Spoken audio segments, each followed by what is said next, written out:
Well, well, well, thank you so much for joining us today, Aston. How are Thank you you for today? having me. Thank you for having me. I am so excited for this chat. I feel Too. like we have so much juiciness to talk about. Oh, So look, super excited. Thank you I'm for excited. having me. It was funny because we started to DM last night. I'm like, we've got to stop because Yeah. actually we're going to use all that. Well, there's too much to talk about. Oh my gosh. And you know what I'm like I was saying with with Bob to Sleep is obviously very much my passion with sleep, but it's evolving into parenting and parenting collective, meaning I've been through a lot, lots and lots and lots, love to share my stories, but love finding people like you to really who are experts in their field of this stuff Yeah, that are sharing your definitely. stories. Super excited for you to get on Mamma Mia. Thank you. Yeah, I think that's my third article now. Cool. Yeah, and I like you, I'm just really passionate about sharing the real story Yeah. and just realizing that really there is no personal stories. They're all universal They and are. I they love to see really, that last night. yeah, they really are. And I think they move us all to the core because, like, I'm a parent, I can relate to the challenges with sleep and then the way it changes your relationship. And, I can relate to the realness of it. But if Mm. someone comes and tells me that they have this perfect child, they've never had sleep issues, their relationship's fine, which really that's code for everything is completely effed. That's what I Yes, that's think. what F for And fine or F for yeah, F. And I love yeah, swearing. I've yeah. started to swear a little. Well, I normally swear off podcast, but happy if you swear. It doesn't bother me at all. Yes, awesome. Swear. We're Yeah. letting ourselves express ourselves these days, which Yes. is great. Yes. Um, but Which is yeah, great. I can't relate, because I'm not perfect. I'm a human No one being. is. No one is. Nobody's perfect. My No. relationship's not perfect, and I'm a relationship coach. But that's what I share, and I think that's why women and couples, and particularly parents, relate to us. And a lot of what I share in the articles that you've read is just the real truth of what you're unfolding, what you're dealing with. Yeah. And then the feedback that you get is like, oh my God, it's like you're in my head. I can fully relate. And it's because, again, it's not personal, it's universal. So Yeah. yeah, it's And getting to crazy. that point, like even a few years ago, I've been doing my business. I don't even like calling my business, but my passion for 6 years, which started of sleep. But I only the last year or so have really been vulnerable and shared everything. And I have not even Yeah. haven't even touched the surface yet because it's again my parenting journey, my relationship journey. My husband's a bit of an open book too, but the reality is it might look good on the outside, but Yeah. I'm very quick to say we've worked hard. And I Yes. often joke about we're still married just because Yeah. it's such a roller coaster. And if you actually honestly look at that and then can look at a couple that might know us and enjoy our time together or whatever, but know the depths of it's been so terrible at times, 100%. then it's like, it's worth the biggest thing I say to everyone, because people break up, right? Yeah, they And do. that's the normal thing. And honestly, we have been at times where I've just actually can't do it anymore. And not that I didn't love him, actually. It was just circumstantial with the children. That's the Yeah. biggest thing. But that we still loved each other, even if we didn't like each other. And that's Yes. my biggest thing I say to people is people fall out of love. And if you Yeah. don't love them and you want to leave a relationship, go for it. Go Yeah. for it. But if there is that love still, I'm like, try and get some help, try Yeah. and And get that yeah, support. I think it's changing the way you think about it. Think about love as well. Like, Yeah. what What is is your meaning of love? Yes. What is your What is definition that? of love? What's yours? Get clear on What's it. yours? What would you My say? Yeah, so it's really interesting because the article I just shared really touched on this, a Yes. conversation I had with my husband, which just was like this light Yes. bulb Yes. breakthrough moment where I realized, oh my God, no wonder we're having challenges, Yes. because we all have these different meanings of love. And I get the whole getting to the point of nearly Yep. wanting a divorce. That was us 3 years ago. I Yep. thought I'd tried everything. I was Yep. hitting a wall. I was Yep. frustrated. Mm-hmm. But what I say to clients is, sometimes when you feel like you've had enough, something just needs to change. Yeah. And sometimes it has to get that hard, that uncomfortable, that unbearable Yeah. for us actually to make a change, really most of the time, because otherwise we just kind of go, oh, it's just easier not to change. Yeah. And that was us. Our relationship stopped working when we stopped Same. working on them. And that is what happened.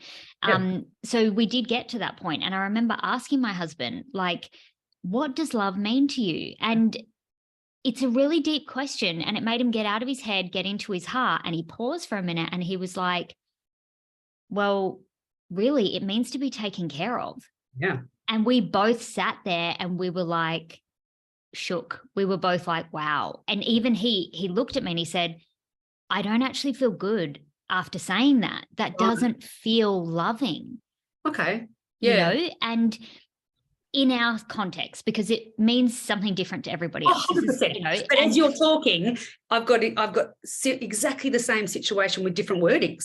Yes, you know, and that's what you're saying. It's universal. It doesn't mean stories, but what you're saying, it's asking, you know, in that moment, we were in a hard time. And by asking that question, I had that deeper understanding, and so did he. And we were like, well, that meaning isn't serving us, because at that time I was taking care of him. I was taking care of everything. I was taking care of everyone. And not just like physically. You know, I was taking responsibility for how they were feeling, what their emotions were, whether they're happy, whether they weren't, like whether they had everything they needed. You know, we've got 2 children under 5, and I was doing that for them and my husband. And then I was resenting him, and I was angry, and I was frustrated, and I felt like I wasn't on the list. I felt like nobody was taking care of me, and everyone was on my back. And I was waiting for this day where someone would say, you know, Aston, like, let me do this for you. Like, this is your permission slip. Go and have your time, put yourself first. And in that moment, I realized nobody's coming. No. I have to save myself. I have actually put myself into this. And his meaning hasn't helped, but I also had a meaning at that time that like love was about being needed. Yeah. You know, I kind of was addicted to that feeling of being needed. Exactly. We had this codependency playing out. We've been together 19 years and married for 8 years. So I'm not surprised that, you know, every couple will have patterns or programs, and some of them will be codependencies that aren't working. You know, you need some codependency in a relationship, but you know, if it's you're completely codependent on each other, then it's not sustainable. It becomes like pressure, and like you end up falling out of love and into resentment, because nobody can be everything for somebody all of the time. You know, we can't even do it for our kids or ourselves, you know, or ourselves. So, and in that moment I realized, wow. And he did as well. He was like, I actually don't feel good about it. And I said, well, neither do I. And actually, do you understand now why I feel so resentful, so exhausted, and so frustrated? And he said, well, yeah, because with that belief, those beliefs control the way you show up. So he was only doing enough, always only just doing enough in the house, or enough with the kids, or enough for me. And I was constantly saying, you never do enough. I was constantly making him feel like he wasn't enough. And he was feeling like he was doing enough, but it's the same here. But it's 100%. And then it just helped to make it so clear. We didn't need to play the blame game. It just cut straight to the core of the truth.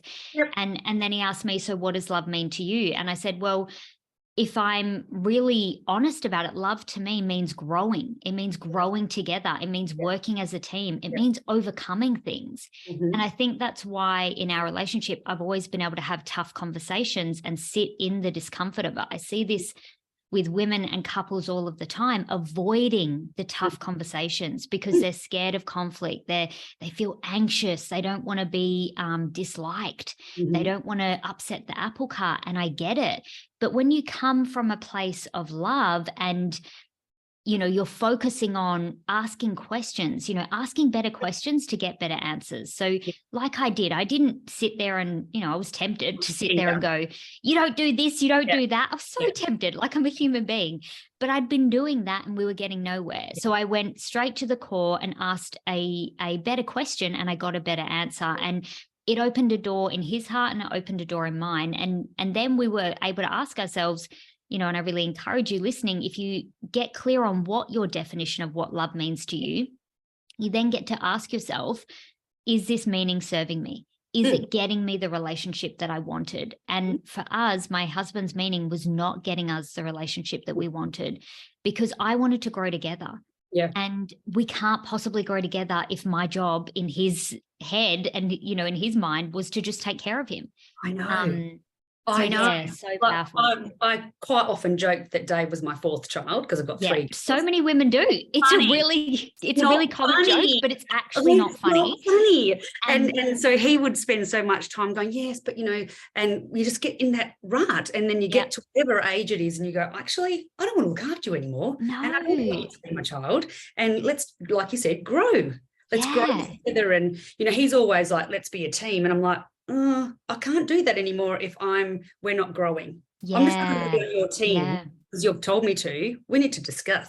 We need to know what I'm feeling. And, particularly, really, it's parenting. Yeah, really. I mean, it shows up hugely in parenting. Really I think parenting and being in a relationship in general, and then if you want to throw in having your own business, they're the greatest, catalyst for growth. Or divorce. Yeah, or divorce. Either way you want to look at it. Like we saw that moment for us. It either makes you or breaks you, and either way, it can be positive. Yeah.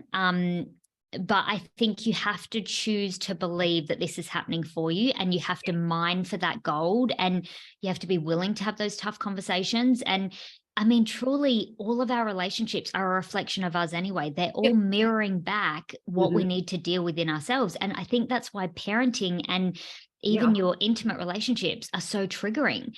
But my relationship to triggers is that trigger equals truth. And it's a truth that I can't see in myself unless somebody else reflects it to me. Yeah. So I've kind of trained myself to embrace the trigger and not resist it. Whereas my husband, I know, found this really hard. Initially he would just, we had opposites, and that's probably why we attracted at first. But he was just like, he would say to me, Aston, not everyone has come here for the truth. And I'm like, sorry, yes, they have. I don't believe you that. You married me. And this is what I say to my husband all the time. We couldn't be any more opposite, and bless him because he loves me for my craziness. But we are so different. But I said, you chose me and you really love me. And I push him to change for his best version, not to change him to suit me. Yes. Be the best version, the best man, the best dad, the best human you can be. And if you don't, and I've just said it recently because we've had to do lots of sort of family counselling with teenage girls, because every evolution of the age of the children, you've got to change your parenting and styles. And we have always been, I've been very much the one to go, right, we're going to get some help. And he's like, really? But this last time's been the best because it's been family counselling, and wow, that's amazing because he was brought up old. He's 49, so it's old school, do as I say. Well, so many of us have, and this is what I say to clients all the time. This, don't let any of your challenges don't hide them. Like the shame of that, the secrecy, it just feeds the shame. You haven't failed. You're not broken. There's nothing wrong with you. And I believe that about everybody. It literally is, like you said, it's conditioning, it's events, it's patterns, it's programs. And they're spoken over us from like the day we come into the earth. So I feel like it's part of all of it's the real work we're here to do, is to really question those beliefs, question that conditioning, and ask yourself, is it serving me? Is it serving my relationship with my children? Is it serving me in my relationship with my partner? And if the answer is no, it's like, great, I get to change it. I get to choose another belief. I get to adopt another way of being. And we're not robots, so we're pliable. We can mold and move and change and evolve. And truly, I believe we're spirits, so we're meant to keep evolving. We're meant to keep changing. Your partner. Very uncomfortable. So uncomfortable. But people stop sorry to interrupt, but people stop when it gets too uncomfortable. They're like, no, I'm just going to walk away from that because it's going to hurt too much. And it's I think the discomfort is a sign of growth. Yes. And I say this to clients all the time. People say they want to grow. Awesome. But understand that discomfort is part of growth. Yeah. Nothing grows and there's no pain or discomfort. Any animal that's born out of an egg has to crack out of the egg. The way we come into the world is not, it's not this like easy, like just show up. However you come into the world, whether it's, cesarean or natural birth, either way, there's something you've got to break through to get here. And that's the point. Like, if we don't overcome things, we don't change and evolve. Like, the challenges are not there to stop you, they're to help you actually grow and evolve. And I think we have this, as a society, we have a relationship to challenge or problems as if there's something wrong with us and we shouldn't have them in this so-called perfect society, which is such an illusion because it's not even real. Perfection is the lowest vibration. Nobody should be aiming for that. And if anything, do the opposite and aim for authenticity. And I get it. I was raised as, you know, the people-pleasing perfectionism conditioning, but it was destroying my health. It was destroying my relationships. I couldn't connect deeply to my children or my husband because everything needed to be perfect. I couldn't relax. I couldn't be present. It's like I wasn't in my life. And I hear this from women all the time. And I had to really get clear with myself and get really honest with myself and ask myself, was the perfectionism serving me? And the answer was clearly no. And then I asked, what is it costing me? And the cost was just humongous. And the cost of keeping it was outweighing the cost of changing it. Absolutely. Yes, it can be scary, you know, scary. but one of my highest values is connection. And I realized, well, Aston, you can't have connection with perfection. They don't go together. No one can connect to that. So I realized I needed to divorce perfection and marry authenticity. Nice one. That's good. Yes. Good.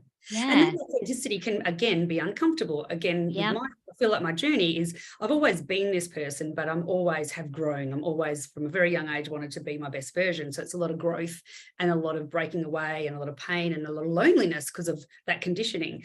But it's just, to be authentic is beautiful. It's a beautiful thing, but it's a little bit of uncomfortable to well, especially that you've known for a long time that you're telling them this stuff that they go, really? That's probably the weirdest thing too, when you've had that mask on so long, and you take the mask off, people are like, oh, well, okay. You know, but you have to it's like reintroducing yourself. And honestly, I think we need to get comfortable, like we were saying, with constantly reintroducing ourselves. I call it constantly reinventing yourself and your relationship. Like, especially if you're going to be in a long-term relationship and you don't want it, like, the goal's not just to be together for a long time. I mean, that's such an outdated goal. The goal now is couples want passion, they want intimacy, they want connection, they want deep conversation. In order to have that, you have to take the mask off. And, you know, women say to me all the time, like, my husband's not emotionally available, or he won't be vulnerable. I can't connect with him. And the first question I ask, I'm like, okay, I, you know, validate that, but are you being vulnerable with yourself? Yeah, right. How do you feel about your own emotions? Let's unpack that, right? Because again, the journey that I've lived and breathed with my husband, and he hasn't been vulnerable, and he hasn't, and I felt like I've been dragging him to everything, and he's like, well, I'm still coming, and I'm like, you know, wanting and needing, having two different things. So as a relationship coach, I feel like that's quite a big percentage of marriages that are in the thick of it, that the women are ready to be vulnerable-ish, ready to have that connection, but men, less their cotton socks. I don't think it's naturally in their genetic makeup, right? So do you, that's a big question to ask. But it's both together, or like, because if you're just speaking to the wife and giving her that information, but then she's trying to take that back to the husband, but he's just like, no. So it's definitely an evolution, and it does, you know, differ based on their situation, but the premise is the same. So basically, vulnerability starts with you. So anytime we start, because my husband was the same. This is not a unique story. Again, it's very common. Yeah, exactly. It's very common that because of conditioning as well, like, men have been shut down. Societally, we have told them, don't show your emotions, they're not welcome. You know, not just vulnerability or sadness, like, don't even show your anger. Like, and this is the thing. The number one thing we need to do is to look at that conditioning and stop playing into it and start to welcome all of it, not just in our partner, but in ourselves as well. And my husband was 100% the same. I literally used to feel like I was talking to a brick wall. He would describe himself like emotionally constipated. That's what he would say about himself. I could cry in front of him and he wouldn't even know how to move towards me sometimes. He was so disconnected from his body and his emotions. And then you feel so upset because they're not they're not giving you what you need on an emotional level. And for women, a huge part of connection and intimacy is emotional connection. Definitely. Whereas it doesn't play as big a part for men in intimacy and connection. But I actually do believe they need it. And I do believe in their heart. They are emotional beings. I believe we all are. There's logic and there's the emotion in the heart. And that's a lot of what we teach about getting out of your head on the surface and getting into your heart, because in your heart, you remember the truth that we're both souls. We both have a heart. We both have feelings and they both matter. And when you get to that deeper place, it is a lot easier to be vulnerable. Getting there can be hard. It's like the shortest journey, really. It's short, but it's so long for us because we judge ourselves, we judge each other. There's all this conditioning. And I know for my husband, when we did a podcast recently together and they asked, what has been his biggest breakthrough in the work that we've done? And for him, it was learning how to get into his heart and connect to his feelings and know what he was feeling. You can really see that. Totally. He's a completely different person. Completely different person. He's so proud. Oh, so proud. And so much work and so proud. So proud and such an honor to witness it with him. But one thing that I had to learn is I did used to do what you did, and most women do, which is coach him, like tell him what to do, sign him up to the things.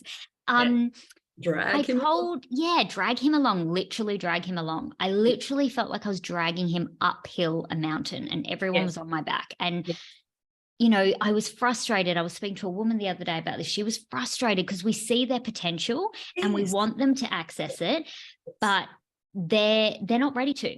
Yeah. And we're pushing them, and that pushing does the opposite of what we want. They might go to the thing, but they'll go in their head and not in their heart. And I made this mistake so many times. So if I can help someone not make this mistake, please do it. Yes. It's hard, but I had to let him make his own mistakes. Yes. I had to respect his own journey. That's right. And I really had to realize that if I was pointing my finger at him and saying he needed to grow, he needed to change, he had potential, there was one finger pointing at him and there was actually three here pointing back at me. That one too. Three at me. Yes. So I was saying, you need to change, you need to do this. And I was like, oh, actually, that's a pill I need to swallow. That shows I have more work to do because I'm in his path, not mine. And I see couples do this all the time. This is what this is how your wires get crossed because you get in his lane, you get in his business when you need to stay in yours. So 100%. So the number one thing I did was come back to my own lane, realize, okay, maybe I've been doing this work more than him, but I've still got work to do. And if I want him to join me on this, the fastest way to get him to join is to be the example of what I want to experience, because you don't get what you want, you get what you are. So I was like, okay, how can I deepen my connection to myself? How can I have a stronger connection with my heart? How can I get out of my head, come back to my heart, reconnect to my feminine, unlearn some of my patterns so that I stop playing into them in our relationship dynamic? And this beautiful thing happened. I stopped like picking him up and nitpicking him and, all those things. And I just brought the focus back to me, and things started to change in our relationship naturally because I was being a better version of me and I was showing up differently. If he started those old argument patterns, they literally dissolved because I didn't play into them. Yeah. I would get into my heart. And like I said to people, initially, all my old patterns wanted to show up. I literally had to pull my shoulders back and like crack open and be like, I would have to say to him, I want to close to you right now, but I'm going to crack my heart open, because I do love you and I want to get to the truth of this. And he would just stand there and be like, shocked. He was just like, who is this woman? Because my argument style used to be project, fight back. I was quite aggressive, and he was very much under the rug. So you can just imagine how our arguments went. They went nowhere. He was very passive and I was very aggressive. Nothing ever got resolved. And that's a really common one that plays out. Or you might be passive aggressive as well. And too aggressive. Yeah. or both aggressive, and it's so explosive and you get nowhere. So, but when you work on you and you stop playing into those patterns, you realize they die. They can't live when one of you isn't feeding it. You know, you stop feeding the fear, you start feeding the love, and things change. And within a few months, he just said to me, I don't know what you're doing, but I want to know. He's like, you're so different. I'm enjoying being around you. I'm feeling like I want to connect with you. I want to spend more time with you. And he had been feeling so resentful of me. He was looking at me and all I saw was stress, you know, like no love in his eyes, no fun, no love. So really coming back to you, doing the work on you, being what you want to experience in the relationship. And well, through that, obviously, I had to get vulnerable with myself, I had to get real. And this is what vulnerability is. It's just being radically honest with yourself and then being able to share it, you know, share your truth, express it. And sometimes, like I share with clients, it was really awkward. Sometimes it came out really awkward and messy. And I just owned it and just said to him, look, I'm learning how to be a different version of myself. And this is the messy middle. This is me not really knowing how to say this, but this is what's going on for me, but I'm taking responsibility for it. And I just need to go and give myself some time to journal or breathe or dance and just get clear. And he just was like, this is incredible. Like, and when someone is that vulnerable with you and takes that much responsibility for how they're behaving or being, even when your kids do it. I know if my kids take full responsibility for something they've done, even if it's something terrible, I don't want to be angry at them. Straight away, I want to forgive them. I want to thank them. I have more respect for them. We build a connection, we build a rapport, we're building trust, safety, love, all those things. And the same is true with your partner, you know, but we tend to do the opposite. We tend to have our masks on, both try and be perceived in a certain way, not be vulnerable. We've got armor up. And when we close to our partners, they close to us. So if you want them to be open with you, the next question I often ask women is, have you got armor up? Are you closing to him? You do, don't you? You know, you do. And that's okay. Absolutely. And, you know, like I said, I feel like for years we've been doing all this work, but this last year particularly has been a tough one with, we've got teenage daughters. Now that has put up the biggest mirror ever. And so what has happened is exactly what you've said, is I had to let go of trying to help him, fix him, guide him, and let him be on his journey. Exactly what you've just said. And it has turned our family around. And he has found it hard at times because... and it will be. 100%. And not this in a negative way, but like that ego man, like, they're not doing this. No, so he's worked so hard. And the word that I have heard told before when talking about this is to be the lighthouse. So if I'm the lighthouse, like you said, that we just stand strong and firm and kind and grounded and heart driven, it's just changed our whole family. Oh, you know? Honestly, gives me goosebumps. It is life-changing. And it is hard, but so is what you're currently doing. So is what I was currently doing. It's harder. Man, when I was controlling every detail, when I was trying to organize him as well as organize myself, man, I just, you know, I started losing my hair. I was exhausted. I was resentful. Like, it's not possible, especially when you add kids in the mix as well, and you're worrying about kids. So the most loving thing you can do is take better care of yourself, work on your own stuff, and just be real and honest that we all have stuff to work through. There's no one who doesn't have stuff. We should all have our hand up, and we will always have stuff. And that's okay. The point is that we keep doing the work, that we keep growing, that we keep evolving. And it is hard, but honestly, what you're currently doing is so much harder. And it's not serving you because it's not getting you what you want. If you want a deeper connection, if you want everyone in your home to feel safe, connected, and connected. And this was a big driver for me and my husband. We were like, if we can't do this for ourselves or the relationship, we have to do this for our kids, because they literally, so much of what they learn from us is caught. It's literally caught from how we're being with ourselves, with each other. We're like, I never said that, but how was I showing up? And I know it can feel like pressure, but also, again, we don't have to be perfect. I just see it as an opportunity. Whatever I've missed that I haven't learned, my kids, you can guarantee, will show me. And my job in that is to take responsibility for it and show them how I work through it, how I can own that. and that's a strength, not a weakness. And Absolutely. I can work on those parts of myself. We all can. And it is so healing. It is so incredibly healing. And I know exactly how you feel, because watching my husband go on his journey, it has been hard. You know, there's been times where I've seen him having these breakthroughs, feeling these feelings that he's never felt before. And he's actually voiced like, wow, like I've never felt these things before. But it's completely changed how he relates to me, how he relates to himself, how he relates to our kids. And we have a son. And I think it's so important that boys see men 100%. processing their emotions, that they see, but also for daughters, because I have a daughter as well. And I love how he can show her that vulnerability is powerful. You know, in a masculine way, and then I can show it in a feminine way. And I really feel like it's not just healing for our own families, it's generational.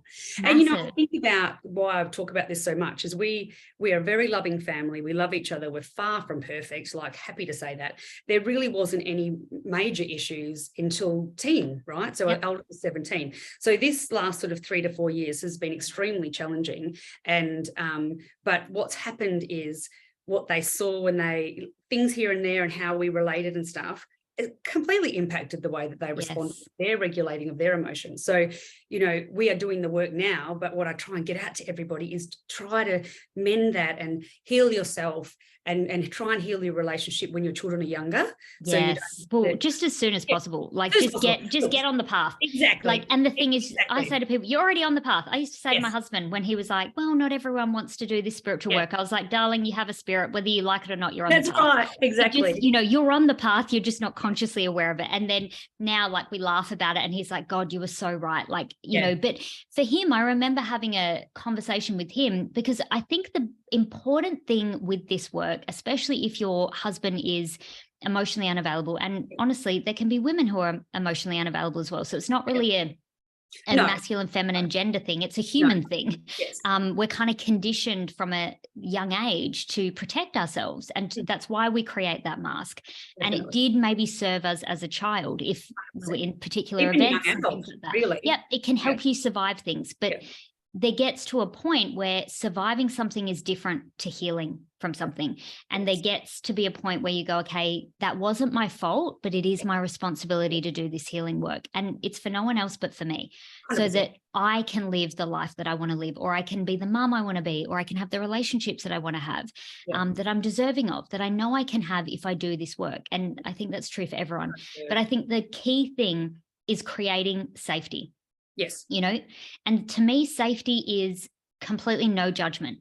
You know, like with my husband, I had to create this safe space where when we first got into this work with each other, that I never, like, I wouldn't just bring these conversations up whenever. Like in the past, I'd be in the kitchen, I'd just go at him, you know, anywhere, didn't matter.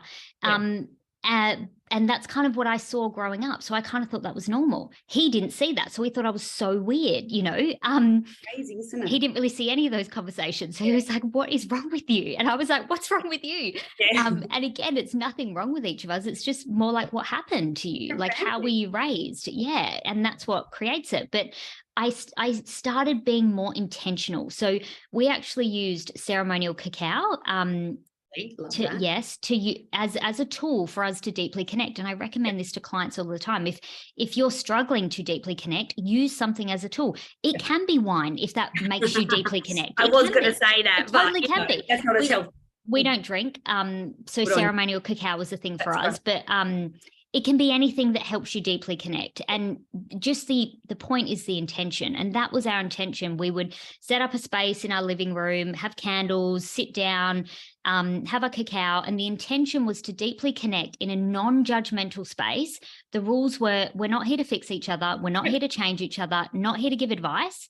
We're here to deeply listen. And I cannot tell you how powerful actively, deeply listening with your heart open and just being completely non-judgmental, how powerful and healing that is in letting the energy move, particularly with a man. It created such a safe space. And I would just say to my husband, you know, like we would just open it, like, what's your intention for this, for this ceremony, or for tonight or whatever. We did it every night for a year when we were going through our hardest time. And we still do it. And he just started opening up. just stuff started coming out of him. And So good. and I was like, wow. And he was showing emotion, and I felt like I was getting to know him on a deeper level, and it really required no effort. So good. And then I started to ask him questions, and I asked him, what does it mean to go to the depths of yourself? Or what does it mean to deeply connect with who you are inside? And he looked at me and he said, well, it's scary. It's dark. It's lonely. It's everything I'm not. I'm not good enough. It's all my failures.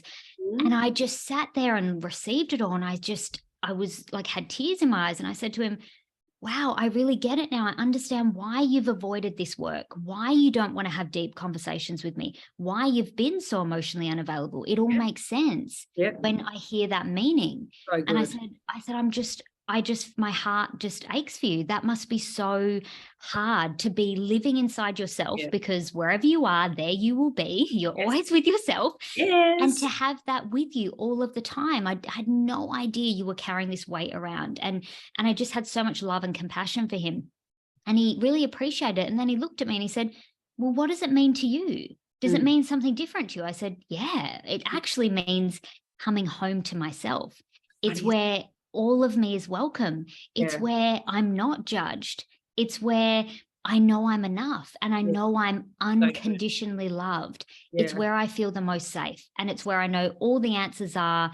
And it's the place I want to go to know myself deeper.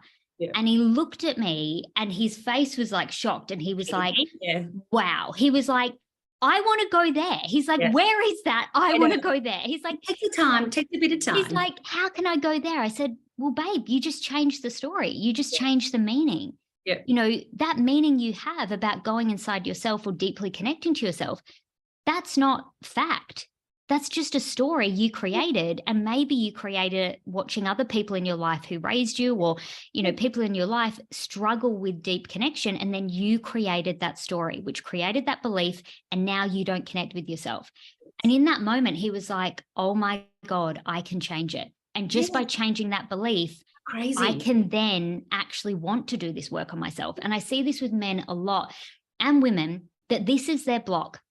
This is the core reason why they don't do the work. It's none of the surface level stuff that we say. Like, I don't have time. I don't think I'm like, it's none of that. No. I've got kids or what. It's none of those things. I'm scared. It's really none of that. At the core, it's your relationship to what it means to go deep inside yourself.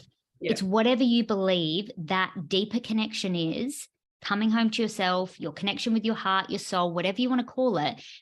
You have a meaning that is blocking you from going there.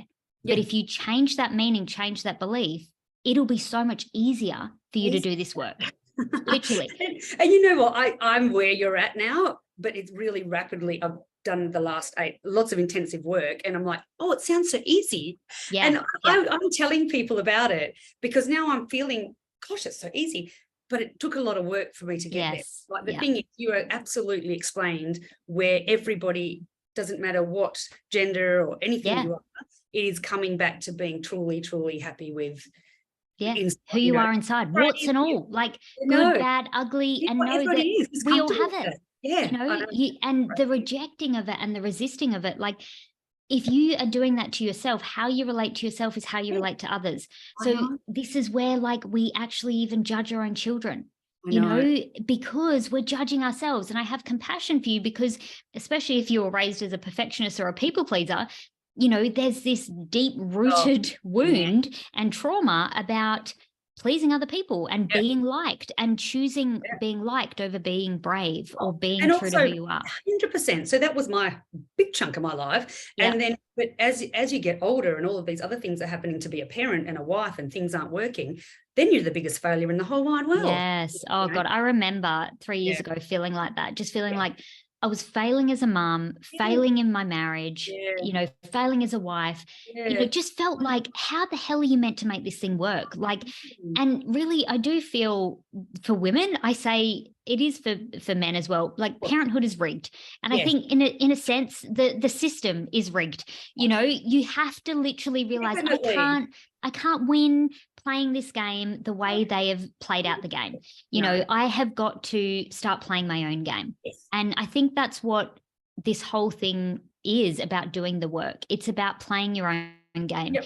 and doing life your way and just getting curious. Like, I know that this work can feel deep and heavy and dark, and I totally get it. And it can, but it also can be easier and it can feel lighter when, one, you get help, two, you change your perception of it, change your belief, and you get curious. So I've been on this path for a long time as well, but I'm enjoying it so much more now because I'm coming from a place of curiosity. Yeah. I'm not coming from a place of I need to fix me, I need to fix my husband, I need to fix my children, I need to fix my life, like it's a total different energy. Whereas now I'm coming from a place of like, I'm really curious where we could take our relationship. I'm really curious who I could be. I'm really curious what limiting beliefs are not allowing me to do what I really desire to do. And if I could just dance with fear a bit, it'll always be there, but just dance with it. And and just entertain the idea of doing the thing and then do it, what could happen? And if you do it enough times, you get enough evidence for your ego mind to kind of settle down and quiet down and realize that, okay, I can grow and I'm not going to die. I can change because I'm meant to, and I'm not going to die, and there's this death of an identity. And I think we go through this individually, and this is why our ego holds on so tightly. But even in your relationship, you have an identity of like, this is what my relationship is. This is who my husband is, or this is who my wife is. This is who my children are. And that's okay. We have those identities, but again, I'm all for questioning them.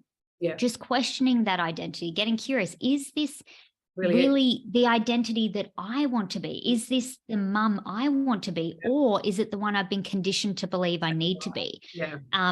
And I get to choose, it always comes back to, you have a choice, you get to choose. And I think you need to choose because it's your life and it's your relationship. And this is what I say to everyone. If you're not happy, truly, you'd never told anyone in the whole wide world, but if your inner heart isn't happy, then you're able to change it. It's as simple as that. If you're doing yourself and you're happy, well done. That's so great. Yes, amazing. If there's yearnings of it doesn't feel right, then be curious. Like you said, just be curious, just follow those breadcrumbs. And and really, honestly, there's nowhere to get. No. Like there's nowhere to get. It's just be in what you're going through, be in where you're at, take the feedback of where you're at, and then be in the next moment, and then just keep following it that way. I think sometimes we're, chasing happy as in like far away somewhere to get. That's it's not a destination. We hear it all the time. It's a journey. It's how you feel. It's a process. And you get to choose it every single day, like you get to choose how you want to show up, and you get to choose to fall in love with your partner again. I make that choice every day, the same way you make that choice with your children. I mean, we don't realize, but we are unconsciously making that choice with our children every day, because otherwise we wouldn't wake up. Like, are you kidding? Oh my gosh. Like our logical mind. Yeah, that's right. I'm just going to stay in bed with the doona in my head. Yeah, exactly. There's helicopters going crazy. I don't know if you could hear that. No. Oh my God. I don't know, must be fire or something. Look, I could talk all day. Me too. We actually probably have to get part 2 if you're okay with part 2, because yes, 100%. there's so much else I wanted to talk about, and probably that's what I loved. I think it was very much on relationship, and that's what you're a relationship coach. I probably would love to get you back on to talk about more just about your journey, like really. Definitely. I'd love to. It's very similar to what I feel like. Again, it's universal, isn't it? Yeah, it is. Definitely. And just that more personal of how you on your side of it. Like I know you talked about with the relationships, great, and been through that, but I really want to share my side too about all the depths of that before I got to even to fix the relationship. So if you'd love to come back for part 2, I'd love to. That'd be awesome. So you are a relationship coach, which is fantastic. How can people, of course, in the show notes, I'll share your Instagram thing. So you can find me on Instagram. That's probably the easiest way. Slide into my DMs, ask me questions. I have a podcast as well called the Worthy Woman Podcast, so you can check that out. I share heaps of value on there. So if you want just advice, tools, a great place to get heaps of information. But yeah, I'm on Facebook as well, just Aston Simmonds. And I'll even share with you the links of some of the articles I've written so that they can check them out there, because they're packed with value as well. And I think you'll really be able to relate. I think you'll be able to see yourself in the story. And my goal with these articles is just to open up the conversation. And that's exactly what it's been doing. Like, and just to help more couples feel like they're not in the dark. Me and my husband really did feel so alone. And like I share in the articles, when you're going through it, you think you're the only one going through it. That's what your ego does. Your ego tells you, like, what's wrong with you? You're a failure. You're the only one going through it. It's hard. Who are you going to talk to other than you might say, oh, we're having a tough time? You're not going to go to the depths of the people around you and go, well, I think I'm a divorce or what. Like, yeah, exactly. And well, I would love to be in a society where that's normal. I know. I actually would love to have for it to be a common conversation and not be like, oh, okay, and avoiding the conversation, because that's what happens. People, I've worked with enough couples now to know that we're all having the same problems. Yeah. I promise you. They sometimes look slightly different on the surface, but at the core, they're all the same problems. So it's just so ridiculous how we show up in our perfect little houses and we come out and we just show only what is acceptable, when can't do it anymore. That's like 10% of who we are. And there's so much more that we've got to share. There's so much more that we've got to give. And if we're not giving that to ourselves, then how can we give that to our partners or our kids or our life or the things that we're here to do? So, I really just want couples and women to know they're not alone. They haven't failed. You're not in the dark. No. Everybody's going through a version of this. And, that you can start to have these conversations. You can take your power back for yourself and for your relationship. And it could be the best decision you ever make. Just to start to open these conversations. Like, break up with the blame game. I just say to people, I get it. It's just a waste of time and it's not helpful. No, it's not. It's just not helpful. What I'm thinking as you're talking, just as we finish up, for me, a lot of the times we've had to go to counselling, or there's a little bit of a, all the things you're saying we had implemented, but sometimes going to get the right counsellor has been pivotal, which would be someone like yourself. Yes. So coaching, counselling, whatever works for you. Well, coaching, like basically the things that I have seen, for both of us to have to evolve, I'm like, oh, but it's how they word it. Yeah. And well, I think, having somebody else there who's able to hold, I get this reflected back to me all the time, just having a space that's non-judgmental, a safe space of completely non-judgment. They can bring whatever and there's no reaction. I've literally heard it all. They can't top it. So I think that's the reflection I get a lot of the time, that it's the safe space, the non-judgmental space, which is really sad that we don't have many spaces like that in our society. No. Not even in some of our friendships do we feel we can bring the truth of who we are, which I think is really heartbreaking. And I think it's important to have these safe people in your life, whether they're coaches, counselors, friends, but find them, because those safe people are worth their weight in gold.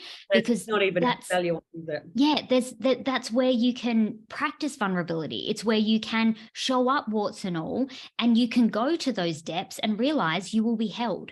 And you won't be abandoned, you won't be rejected, you won't be shamed. And that may have happened to you as a child. So I think that's why it can be so healing to have someone that you can relate to and connect to hold that safe space, to help you to go to those places and guide you there, because you're doing it. Like I say to my clients all the time, you can thank me, but you're the one doing the work. So I'm really thanking you and celebrating you because you're trusting me and I'm trusting you, and it's a co-creation. And when you go there, you realize it's so worth it. And I really feel like it speeds up the process. I still work with coaches. I still have people guiding me, because I can only get so far by myself. I really do believe people become people through other people. 100%. And I really do believe we've come here to help each other evolve, and that our paths cross for a reason. Nothing happens by accident here. So, it's all by design. So I just think I'm open to receiving help and support from anywhere and everywhere. especially if it's going to help me be a better version of me, help me to get to the truth faster and get me out of, like, I'm okay with the discomfort of pain, but I want to be moving through it and seeing, I want to see some progress as fast as possible. You know, I've got no problem with pain as long as I can see some progress. I need to see something coming from it, you know, and I think that's all every human being needs, that I'll go through the pain, I'll walk through the fire, but I need to see some progress. I need to see that this has a purpose and a reason, and I need some hope that I'm going to be able to come out the other side. And, you know, human beings, we're wired for connection. So having someone hold your hand or support you through it can help you go to places that you just won't go to on your own, you know? And that's the thing, like for me, like I said, I feel like I've been on a journey for 30 years individually from coaching and stuff like that. So that's what I'm sort of saying to everybody. Don't do it on your own. Like these conversations are the best, but don't be afraid to reach out to someone like yourself to give. I'm not an expert in this area, but what you're saying is I have heard because I've been on the journey, but I wouldn't have heard, like this year, even particularly, like I said, you know, what we've been given with advice, we're like, oh my gosh, that's been life-changing. But I'm telling you, if we didn't get that advice, I don't know where our family would be. Exactly. You know? And it's so lonely on your own, and you can only get so far.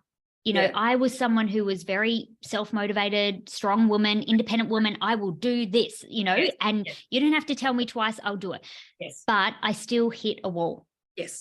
And I realized it was because there was parts of me I was avoiding because I wasn't getting help and support to access those parts. That's right. You're like, well, that hurts too much. I'm just going to do that instead. Oh, yeah. I'll just stay at this level or this point or, you know, stay comfortable. And again, like we've been saying, you know, comfortable is not where growth happens, you know, and you're either growing or you're dying, and you stay in your comfort zone for too long and you do start to die. So I had to reach out and get more people to work with to help me to continue to grow.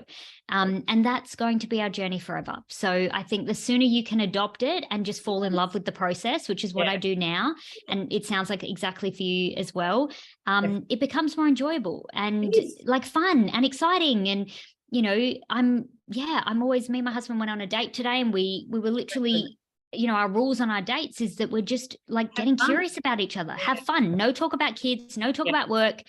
It's fun, it's curiosity, it's what's on your heart, you know. And there was some stuff that he was like, you know, I've realized I've been avoiding some things and I'm realizing that I need to just do them. And I was like, yes, babe, that's amazing. But he felt like he could just share that, and he could share the discomfort and then share the excitement, you know? And you're just always getting to know yourself and your partner more. You never know yourself or them fully. Ever.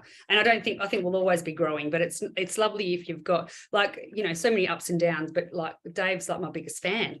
You know, he's like me bestie. too. You know, we never used to call each other besties, but he's my best friend. Like he knows as much as anyone in my world. He knows the depths of everything. So, you know, and we've had the ups and downs. So it's like, great. And you can. This, I think, it's not this or that. It's and 100%. You know what I mean? Like you can have ups and downs and have an amazing relationship. And I say this to people all the time. Our relationship isn't perfect. We've definitely had ups and downs. We'll have more. Because that we have young kids under 5. We might have more children. Like, you know, there's so many challenges that could come our way. Teenagers. Oh my gosh. Yeah. I've got nieces that are teenagers. So I'm already like, enjoy your baby. Yeah. All right. I loved talking to you. Thank you so much for joining today, but we'll definitely do part 2. Amazing. I would love that. Our own personal journeys and yours. Amazing. Thank you so much for having me. That was an absolute pleasure. Loved it. Could talk for hours. We'll speak to you soon. Bye. Bye.